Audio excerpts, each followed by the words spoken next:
আমাদের সবার প্রিয় সুরজ বাঙালি ভাই, আপনাকে পেয়েছি। আপনাকে দেখে মনটা খুব ভালো লাগছে, কারণ আপনি এত মজার একটা মানুষ। হ্যাঁ, যে আপনাকে দেখে মানে মনটা ভালো হয়েছে। কেমন আছেন বলেন? হ্যাঁ, তো ভালোই আছি, কারণ আজকে তো আমাদের ঈদের দিন। ঈদের দিন? হ্যাঁ, কালকে আসছিল সানরাইজ।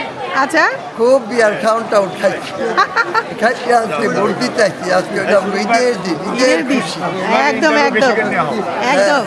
তো ভোট কি দেওয়া হয়ে গেছে? জি, এইমাত্র ভোট দিয়ে আসলাম। আচ্ছা, ভোটের বিরাট লম্বা সিরিয়া, অত 14 বার খালি ঘুরতেই হয়েছে।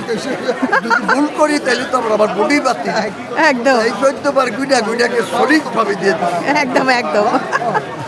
হ্যাঁ, অনেক ভালো লাগছে। একটা আপনাদের কাছে যেমন ঈদ মনে হচ্ছে, আমাদের কাছেও ঈদ মনে হচ্ছে। মনে হচ্ছে যেন আপনাদেরকে পেয়ে আমাদের অনেক খুশি লাগছে। তো কেমন কাটছে দিন আপনার বলেন তো দেখি? আপনাকে দেখা যায় না বড় পর্দায়। হ্যাঁ, মানে আমি তো এখন পর্দায় খুব কম আসি। আচ্ছা, এই যে একবার রোজা নামাজ তারাবি নিয়ে ব্যস্ত ছিলাম, তারপরে সোমবার থেকে কন্টিনিউ আমি আসতেছি। মানে ঈদের মেলায় খাওয়া দাওয়া করছি, রিহার্সেল দিচ্ছি। মাঝে মাঝে দেখা যায় আপনাকে ফেসবুকে হ্যাঁ। বিশাল বিশাল বক্তৃতা দিতে। অপু বিশ্বাস, শাকিব খান, বুবলিকে নিয়ে বেশ রমরমা আপনি চাঞ্চল্যকর তথ্য দিচ্ছেন। হ্যাঁ, তো গুটায় এই তথ্যগুলো আপনি কোথায় পেয়েছেন?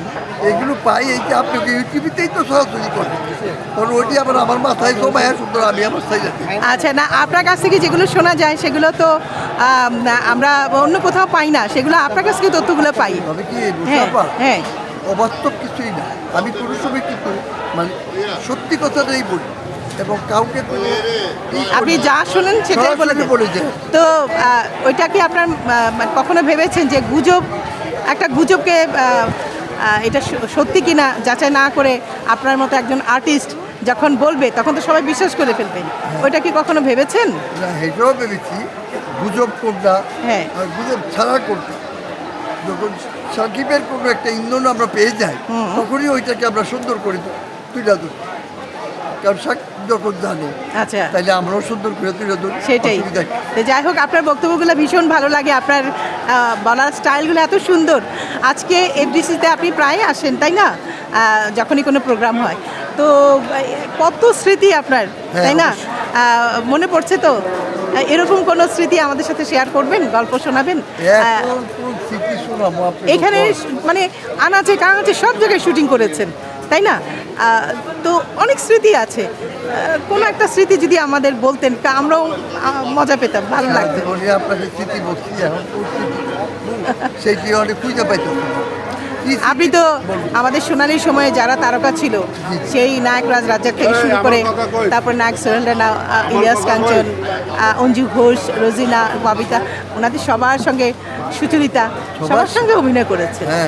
তো হ্যাঁ, ওনাদের মধ্যে অনেকেই তো চলে গেছেন পৃথিবী ছেড়ে। আমাকে খুব স্নেহ করতেন। আচ্ছা, তারপরে আলমগীর ভাই আসতেন, নায়ক আলমগীর এখনো আছে। এই কলেজ থেকে লেখাপড়া করেছি, আধুনিক ক্যান্টনমেন্ট কলেজ থেকে। আলমগীর ভাই সেই স্কুল থেকে ম্যাট্রিক পাস করেন। আচ্ছা, আলমগীর ভাই খুব ভালো, আচ্ছা। ভালো মানুষ। আপনার অভিনয় দিয়ে কত মানুষকে আপনি হাসিয়েছেন, কত মানে এত সুন্দর সুন্দর ছবিতে অভিনয় করেছেন। তো মানে ওই সব স্মৃতি কথাগুলো মনে হলে মানুষকে হাসানো কিন্তু অনেক কঠিন। সেই মানুষকে হাসানো কঠিন, কাঁদানো সহ। কারণ আমি তো ওই যে বেলি রোডে মহিলা সমিতি, গাইড হাউস, ইঞ্জিনিয়ার্স ইনস্টিটিউট, তারপর শিল্প এগুলো আমি নাটক করে বেড়াতাম। ওইসব নাটকের মধ্যে আমি একটা নাটকে খুব ভালো চরিত্রের কাজ করেছিলাম। সেটা হলো সিয়াজ হায়দার পরিচালিত আপনার শয়তানের ব্লাড প্রেশার। আচ্ছা, একটা বাস্তব ধর্মী একটা নাটক। সেই নাটকে আমি একটা ফটিক চরিত্র করেছি। আমি 500 ছবিতে অভিনয় করি, কিন্তু এই 500 ছবিতে আমি ফটিক চরিত্র আয়োজন খুঁজে পেলাম। এত বাস্তব ধর্মী চরিত্র, মানুষ এত আনন্দ পেল, এত সুন্দর মজা করেছি সেই চরিত্র দিয়ে। আপনি কিন্তু ইয়াং বয়সে একদম মানে খুব সুদর্শন ছিলেন। তো কোনো পরিচালক, প্রযোজক কি আপনাকে অফার করেনি যে নায়ক হওয়ার জন্য? ওরকম কোনো সুযোগ হয়নি? দিলদার ভাই আব্দুল্লাহ দিয়ে নায়ক হলো। নাটকে বিভিন্ন চরিত্র করতাম। এইখানে এসে কেমন একটা টাইপকে আমি কমেডিতে ঢুকে গিয়া আর ওখান থেকে বেরোতে পারেন একাধারে। তারা আমাকে কমেডি আমিও করে যাচ্ছি। আচ্ছা, তো বড় পর্দায় দেখা যাবে না আপনাকে? আর বড় পর্দায় কমেডি করো, অবশ্য রমজানে আমি ওমরা করে এসেছি, আচ্ছা, 1 মাস রোজা নামাজ করেছি। এখন মনে হয় নিয়ে মগ্ন থাকবো আর এরকম বেড়াতে আসবো, আপনার দেখা হবে। আচ্ছা। তো যাই হোক, আপনার সদা হাস্যোজ্জ্বল মুখটা দেখতে ভীষণই ভালো লাগে। আজকে শিল্পী সমিতির নির্বাচন উপলক্ষে আপনার সাথে দেখা হয়ে গেল। আপনি অনেক অনেক ভালো থাকবেন, আপনার সুস্বাস্থ্য কামনা করছি। আমি আপনাকে নিয়ে আমি অনেক প্রশংসা করি, গর্ব করি, অনেককে বলি। অনেকেই আমার সাক্ষাৎ নেই করে, কিন্তু পুষ্পা আপা অনেকের মধ্যে, মানে হাজারের মধ্যে পুষ্পা আপা আলাদা। কারণ মানুষের আচার ব্যবহার, জি, সবার সাথে আপনি মেলামেশা, এই জিনিসগুলোকে আমাদেরকে আহত করে, আমরা ফিল করি, আমরা মিস করি আপনাকে সবসময়। যতদিন বেঁচে থাকবো আপনাকে মিস করি। আপনাকেও আমরা সবসময় স্মরণে রাখবো।